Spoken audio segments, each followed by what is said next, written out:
इतिहास में ना कुछ कहानियां सिर्फ कहानियां नहीं होती, वो एक पहेली बन जाती हैं। एक ऐसी पहेली जिसका जवाब सदियों तक खोजा जाता है। और आज हम एक ऐसी ही मिस्ट्री को सुलझाने की कोशिश करेंगे। हजारों साल पहले समंदर में खो चुकी द्वारका की कहानी। कभी सोचा है कि क्या सच में एक पूरा का पूरा शहर, जीता जागता शहर, समंदर के नीचे दफन हो सकता है? यह सिर्फ एक सवाल नहीं है। 1983 में ये सवाल एक हकीकत की तरह सामने आया जब आर्कियोलॉजिस्ट्स को समंदर की गहराइयों में कुछ ऐसा मिला जिसने सबके होश उड़ा दिए। लेकिन देखिए, उस डिस्कवरी को समझने से पहले हमें उस लेजेंड को समझना होगा जिसकी वजह से ये खोज शुरू हुई। जी हाँ, हम बात कर रहे हैं भगवान कृष्ण की उस आलीशान नगरी की जिसे द्वारका कहा जाता था। तो हमारे जो पुराने ग्रंथ हैं जैसे महाभारत, उनमें इस शहर का जिक्र मिलता है। कहानी कुछ ऐसी है कि समुद्र देव ने खुद 150 किलोमीटर से भी ज्यादा जमीन दी थी इस शहर को बनाने के लिए। और इसे बनाया किसने? देवताओं के आर्किटेक्ट विश्वकर्मा ने। जरा सोच कर देखिए, 9 लाख से ज्यादा महल, सोने और कीमती पत्थरों से बने हुए, एकदम प्लैन्ड सिटी जिसमें शानदार गेट्स थे, बड़े बड़े पोर्ट्स थे, मतलब किसी सपने जैसा शहर। पर फिर कहते हैं कि 2 श्रापों की वजह से ये पूरी की पूरी नगरी समंदर में समा गई। तो ये तो हुई वो कहानी जो हजारों सालों से सुनाई जा रही है। लेकिन अब चलते हैं असल खोज की तरफ। एक कहानी को सच साबित करने का बीड़ा उठाया एक बहुत ही जुनूनी आर्कियोलॉजिस्ट ने, जिनका नाम था डॉक्टर SR राव। अब देखिए, डॉक्टर राव की अप्रोच ही बिल्कुल अलग थी। उनका एक बहुत फेमस कोट है। वो कहते थे, मैं धर्म ग्रंथों को सिर्फ धार्मिक किताबें नहीं बल्कि इतिहास के डॉक्यूमेंट्स की तरह देखता हूं। और बस यही एक सोच थी जिसने सब कुछ बदल दिया। इसी सोच ने उन्हें वो हिम्मत दी कि वो उस शहर को ढूंढने निकले जिसे ज्यादातर लोग बस एक कहानी मानते थे। और हिम्मत की ही जरूरत थी, क्योंकि उनके पास और कुछ था ही नहीं। आपको पता है उनके पहले एक्सपीडिशन का बजट कितना था? सुन के शायद यकीन न हो, सिर्फ 800 रुपए। 800 रुपए! आज के टाइम में तो ये मजाक जैसा लगता है ना, पर यही बात उनकी लगन को दिखाती है।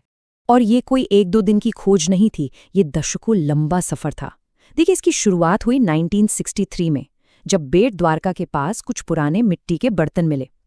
फिर आया 1979, जब डॉक्टर राव ने इंडिया का पहला under water archaeological mission launch किया। इसके बाद 1983 से 92 के बीच उनकी टीम ने 12 बार, जी हाँ 12 बार समंदर में गोता लगाया। और फिर 2001 में गेम ही चेंज हो गया जब हाई टेक सोनार टेक्नोलॉजी का इस्तेमाल शुरू हुआ। तो इतनी दशकों की मेहनत का नतीजा क्या निकला? भाई, समुंदर ने आखिरकार अपने राज उगलने शुरू कर ही दिए। अब हम उन सबूतों पर नजर डालेंगे जो एक कहानी को, एक लेजेंड को हकीकत में बदल रहे थे। तो सबसे पहली और सबसे चौंकाने वाली चीज जो मिली वो थी 560 मीटर लंबी एक दीवार, आधा किलोमीटर से भी ज्यादा लंबी। और ये कोई नेचुरल रॉक फॉर्मेशन नहीं था, ये साफ साफ इंसानों के हाथ से तराशे गए पत्थर थे। मतलब एक प्रॉपर फोर्टिफिकेशन का, एक किलेबंदी का पहला पक्का सबूत मिल चुका था। सिर्फ दीवार ही नहीं, पानी के नीचे से 30 से भी ज्यादा बड़े बड़े पत्थर के खंभे भी मिले। सोचिए, जैसे कोई बहुत बड़ा हॉल रहा हो या कोई पब्लिक बिल्डिंग, उसके ये हिस्से हों। धीरे धीरे पानी के नीचे पूरे शहर की तस्वीर उभरने लगी थी। और फिर मिली वो चीज जिसने सारे डॉट्स कनेक्ट कर दिए, 3 छेदों वाले पत्थर के एंकर्स। अब ये बहुत खास है, क्योंकि इस तरह के एंकर्स इस बात का पक्का सबूत थे कि ये जगह सिर्फ एक शहर नहीं बल्कि एक बड़ा और बहुत बिजी पोर्ट था, एक बंदरगाह था। ठीक है, तो सबूत तो मिल गए, शहर की दीवारें, खंभे, एंकर्स, सब मिल गया। पर सबसे बड़ा सवाल अभी भी बाकी था, ये सब कितना पुराना है? क्या इसका कनेक्शन वाकई महाभारत काल से है? अब बारी थी साइंस की, इन पत्थरों की असली उम्र बताने की। अब एक और सवाल कि आखिर ये शहर डूबा कैसे? इसको लेके ना 2 अलग-अलग बातें सामने आती हैं। एक तरफ है पौराणिक कहानी, गांधारी और ऋषियों के श्राप की, और दूसरी तरफ है साइंटिफिक थ्योरी, जो कहती है कि लास्ट आइस एज के बाद जब ग्लेशियर पिघले तो समंदर का लेवल इतनी तेजी से बढ़ा कि उसने शहर को निगल लिया। और यहीं पर कहानी में आता है सबसे बड़ा ट्विस्ट। जब वहां से मिले एक आर्टिफैक्ट की कार्बन डेटिंग की गई तो पता है उसकी उम्र कितनी निकली? 9000 साल। 9000 years। मतलब ये हड़प्पा सभ्यता से भी हजारों साल पहले की बात है। इस एक खोज ने तो मानो पूरी हिस्ट्री की किताबों को ही चैलेंज कर दिया। जब बाकी मिली हुई चीज़ों की डेटिंग की गई तो एक बहुत ही इंटरेस्टिंग पैटर्न सामने आया। देखिए, कुछ चीज़ें थीं जो 9000 साल पुरानी निकलीं, कुछ 3500 साल, लेकिन एक बड़ा हिस्सा, लगभग 35% चीज़ें ठीक 5000 साल पुरानी थीं। और ये वही टाइम पीरियड है जिसे महाभारत का काल माना जाता है। तो इसका मतलब क्या हुआ?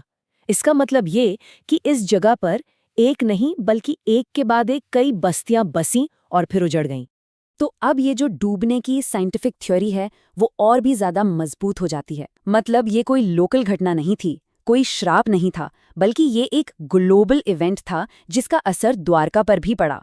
साइंटिस्ट का मानना है कि आज से करीब 11,000 साल पहले दुनिया भर में समंदर का लेवल आज के मुकाबले लगभग 25 मीटर नीचे था।